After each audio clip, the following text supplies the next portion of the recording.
Bonjour à tous et bienvenue dans Objectif Culture. Ravi de vous retrouver pour une nouvelle émission, une nouvelle semaine avec une invitée qui fait un travail absolument incroyable. Elle est photographe et photographe aquatique. Vous allez voir, vous allez rêver. Nous allons rêver ensemble avec son magnifique travail. Elle nous en parle. Delphine Denant, bonjour. Bonjour, merci pour cette introduction. Comme je suis ravie de vous recevoir. Et moi d'être ici, merci beaucoup.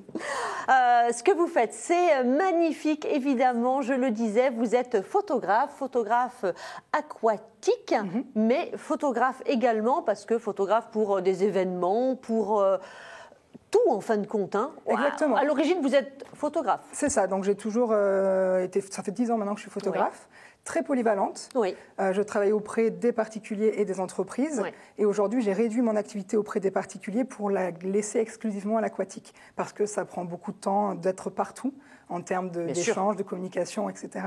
Donc j'ai réduit à l'aquatique. Et par contre, auprès des entreprises, je fais du reportage, reportage entreprise, événementiel, portrait, produit. Pas mal de disciplines. Depuis combien de temps l'aquatique et qu'est-ce qui vous dirige comme ça pour des photos sous l'eau ? Eh ben je dirais que c'est la vie qui, des fois, nous apporte des choses et que ça a du sens quand elles arrivent. Donc, la photographie, je pense que depuis l'adolescence, j'ai toujours aimé... En fait, depuis l'enfance, j'ai toujours été très sensible aux images, à la publicité. Moi, je me rappelle chanter les publicités que mes parents me disaient « C'est pas possible, tu connais pas tes poésies et tu connais les publicités par cœur. » J'avais vraiment une attirance pour les visuels un peu partout. Quand je me déplaçais en ville, dans les supermarchés, etc., à l'époque... Quand on est petit, qu'on sort. Moi, je n'ai pas fait trop de musées quand j'étais petite. Ouais. Je me suis rattrapée plus tard. Et du coup, je suis arrivée à la photographie à l'adolescence. Je savais que je voulais être dans l'image. Ah oui. Mais je ne savais pas encore si ça serait de la retouche, du graphisme ou de la photo.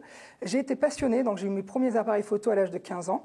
Je les avais avec moi quasi tout le temps. Je documentais, quand j'étais au lycée, les manifestations. Je faisais des photos du coucher de soleil, etc. En plus, j'habitais à oui, donc la photo, un petit peu reporter aussi. Voilà. Et puis en loisir pour documenter, documenter, photographier mes amis, les insectes, tout ce que je trouvais qui était à mon goût. Voilà. Après, j'ai fini, donc j'étais au lycée à cette époque-là. Ensuite, je suis partie à la fac et j'ai choisi l'université avec un parcours art visuel, donc communication et art visuel. Donc, j'ai appris la communication au sens large, ce qui me sert beaucoup aujourd'hui dans mon travail auprès des entreprises, parce que je comprends leurs besoins et je mets en application avec mon savoir-faire. Et puis, je me suis dirigée petit à petit, grâce à des stages dans différentes expériences professionnelles, dans la photo à Paris, en Écosse.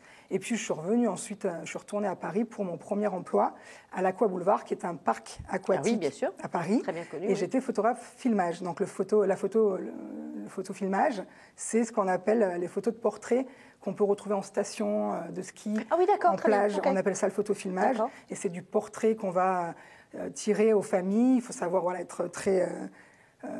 spontané, agréable pour que les gens aient envie de se laisser guider. Il faut être rapide, technicien. Enfin, voilà, ça nous apprend beaucoup du métier aussi quand on commence par le filmage. Et j'étais dans ce parc. En gros, pourquoi l'aquatique ? Et là, il y a de l'eau. Là, il y a de l'eau. On y arrive. Exactement. Donc, je travaillais principalement terrestre avec mes appareils qui étaient protégés parce qu'il y avait des jets d'eau partout. Oui, de l'humidité. Exactement. Enfin, voilà. Et dans les placards, il y avait un caisson. Et du coup, je me dis, mais qu'est-ce que c'est que ce truc-là ? Et mon patron, il me dit, on fait les photos scolaires. Donc, ils suivaient les scolaires qui faisaient de la natation et ils avaient ça dans leur placard. Je leur dis, mais pourquoi on ne s'en sert pas dans le parc pour venir complémenter un Là, petit on retrouve l'adolescente curieuse. Exactement. Et donc, ils m'ont dit, pourquoi pas. Donc, on était une flotte, je ne sais pas, de 10 photographes peut-être. Et donc, moi, de temps en temps, j'allais avec le caisson et je faisais des familles sous l'eau. Donc, rien à voir avec ce que je fais aujourd'hui. Moi, je prenais des cerceaux, je les emmenais sous l'eau, ils faisaient des bulles. C'était vraiment des photos. C'était une première approche, oui, bien sûr. Première approche. Donc là, on est en 2009. Donc, c'était il y a 12 ans maintenant. C'est ça. Voilà. Ensuite, je suis partie vivre avec mon mari en Australie. On s'est expatriés pendant 6 ans. J'étais photographe à mon compte, en parallèle de différentes expériences professionnelles en tant que salarié aussi. Et puis, à mon compte, je photographiais là de plus en plus de contrats photos de grossesse en extérieur. Photos un peu tout de mariage, reportage, etc. Très polyvalente à cette époque-là. Et là, je me suis dit un jour, mais pourquoi je ne reprends pas l'aquatique ? Enfin, j'ai vraiment envie de relier les deux. Et je me suis dit, à mon avis, la femme enceinte sous l'eau, ça n'a jamais dû se faire. Et oui, parce que c'est vrai que dans vos photos, il y a beaucoup de femmes enceintes. Effectivement, voilà. C'est vraiment ma cible première. Et là, je me dis, je vais chercher ça sur Internet. Je pense que j'ai trouvé le concept. Pas du tout. Ça existait déjà, comme quoi on n'invente plus rien. Mais ça existait beaucoup aux États-Unis. On est souvent à la même minute à penser au même projet, mais tout le monde ne va pas au bout, je crois. Exactement. Et là, je regarde un petit peu. Il y avait un photographe américain qui faisait ça. Il n'y en avait pas beaucoup à l'époque. Hein. Ouais. En France, très peu. En Australie, vraiment à l'époque, je pense que pareil, très peu. Je ne peux pas être sûre de si les gens communiquent ou pas. On ne les trouve pas forcément. Et puis voilà, je commence, je m'équipe. J'avais mon amie qui était enceinte en Australie et j'ai fait mes premières photos de femme enceinte avec elle. Ensuite, je suis rentrée en France et j'ai développé l'offre à mon retour en France et ça a été crescendo assez rapidement.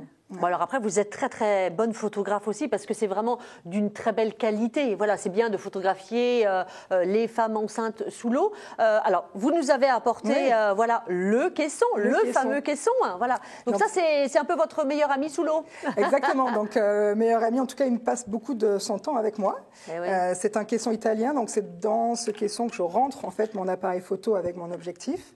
Et je vais pouvoir atteindre les réglages avec les molettes et les pistons. D'accord. Donc en fait, mon appareil est donc étanche, enfin le caisson est étanche, donc mon appareil ne prend pas l'eau ni l'humidité et c'est comme ça que je peux aller sous l'eau. Donc ensuite, moi je m'équipe, je suis lestée, j'ai un masque pour pouvoir y voir clair, parce que sinon on verrait trouble sous l'eau. Et puis petit à petit, je guide les mamans à aller... Alors, prendre des pauses avec vous êtes lestée. Est-ce que je suppose qu'elles sont lestées? Pas du tout, non. Elles sont pas lestées. Il faut faire attention. J'en profite de ce passage pour dire que l'aquatique, ça s'improvise pas. Moi, j'ai mis donc 12 ans à développer. En tout cas, depuis l'Australie, c'était en 2015. Donc, pas mal 6 ans maintenant ou 7 ans que je développe l'aquatique. Et j'ai mis en place vraiment un encadrement de la sécurité. Bien sûr. J'ai créé un label aussi pour parler et dire, parce que je suis formatrice également, pour parler et expliquer justement que l'aquatique, c'est pas on emmène une maman dans des bassins où elles ont papier ou en pleine mer. Et on a quand même 2 vies entre nos mains quand on a des futures mamans, une vie quand on a des femmes ou des enfants. Il faut faire attention. Le milieu aquatique demande des règles de sécurité importantes. Donc non. Oui, il y a une préparation avant la photo. Il y a une préparation. Il y a un accompagnement depuis le premier coup de téléphone.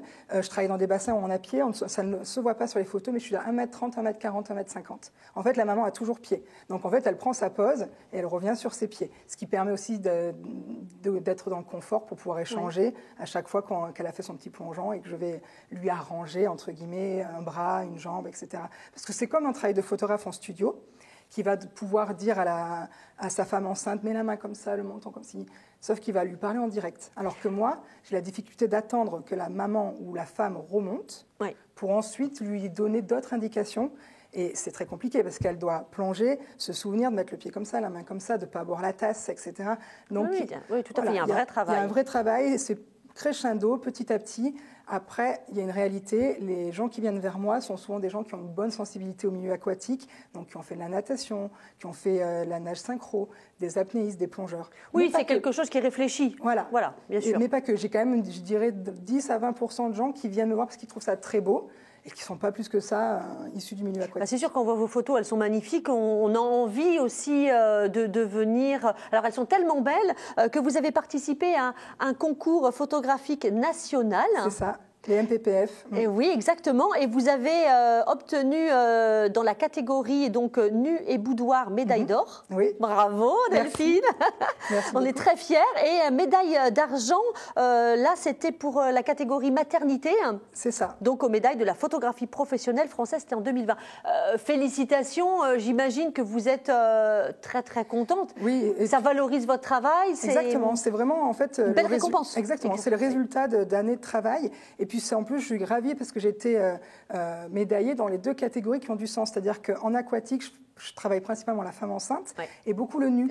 Parce que j'aime le retour au naturel, j'aime faire le lien avec bébé qui est déjà dans le liquide amniotique, dans le ventre de maman, et de remettre les mamans nues dans l'eau en connexion avec leur bébé, c'est un moment arrêté. Et donc d'avoir été nominée et plus médaillée dans ces 2 catégories, c'est vraiment une récompense de tout le travail que j'ai mis en place et d'un style qui a évolué, parce qu'aujourd'hui, je suis sur un style très minimaliste, où j'efface vraiment les fonds. On ne voit pas que je suis dans des 1m20, 1m30, 1m40. Donc, j'efface les fonds. Donc, ça, c'est un vrai travail aussi en après. Post-prod, de retouche, exactement. Et du coup, voilà, maintenant, je vois que j'ai une vraie signature visuelle. Les gens, quand ils voient ils découvrent mon travail sur les réseaux sociaux, où ils retrouvent des photos, ils arrivent à m'identifier. Et d'avoir été médaillée, c'est une récompense, je trouve, après toutes ces années. Puis c'est mon syndicat qui organise ce concours. Donc j'étais très contente d'être reconnue. Alors pour les gens qui nous regardent et qui seraient sensibles évidemment à votre travail et qui voudraient, on peut le faire également si on a une piscine. Vous pouvez venir également à domicile. Vous venez un peu en repérage. Comment ça se fait? Alors aujourd'hui, on est dans une situation compliquée parce que les piscines sont fermées. Donc je ne travaille pas du tout comme je travaille habituellement. Habituellement, je travaille chez mes partenaires. Je loue et je privatise mes piscines. Donc ça peut être un hôtel? Je travaille des fois dans des hôtels. Ça peut être hôtel, mais principalement, c'est des piscines qui font de l'aquabiking, aquagym, etc. Qui accueillent du public en masse, ce qui fait que la qualité des eaux, elle est contrôlée. Et on a une eau limpide. Parce que quand on peut aller chez des particuliers, on n'a pas tous la même notion de l'eau, elle est limpide. Et donc, j'ai déjà eu dans le passé des mauvaises expériences. Donc, je préfère vraiment éviter. Après, voilà, ça m'est arrivé l'année dernière en sortie de confinement d'aller chez le particulier. Donc, du coup, il faut que moi... Oui, c'est pour ça, c'est parce que j'ai vu, effectivement, voilà. que vous En termes de cadre aussi, c'est plus complexe. Mes contrats sont plus complexes quand je vais chez le particulier parce que les responsabilités ne sont pas les mêmes. Alors que quand je vais dans une piscine privée, on a un cadre qui est très carré en amont. Moi, je suis une prestataire, mes clients... Voilà. Donc, chez le particulier, j'évite, mais ça peut m'arriver. Si je cadre bien, que tout le monde est OK, etc., en termes d'assurance, tout ça. Est-ce que vous avez d'autres envies? Donc, vous aimez le nu, les femmes enceintes. Est-ce qu'il y a quelque chose aujourd'hui, toujours dans ce monde aquatique, qui vous titille? Beaucoup. J'ai beaucoup de projets. Donc, j'ai des projets, j'ai envie d'avoir des séries artistiques sur des thèmes très précis. Donc ça, c'est des travaux, on va dire, sur plusieurs années, avec, j'espère, un jour avoir un vrai ouvrage avec mes images. Ah oui. Et en parallèle, j'aimerais, parce que j'ai 2 filles en bas âge, qu'elles grandissent et leur laisser le temps aussi, d'avoir plus de temps aussi pour mes loisirs et notamment d'aller en mer. Et j'adorerais documenter la Méditerranée, les déchets en Méditerranée et faire tout un travail pour sensibiliser ce qui se passe autour de nous et comment...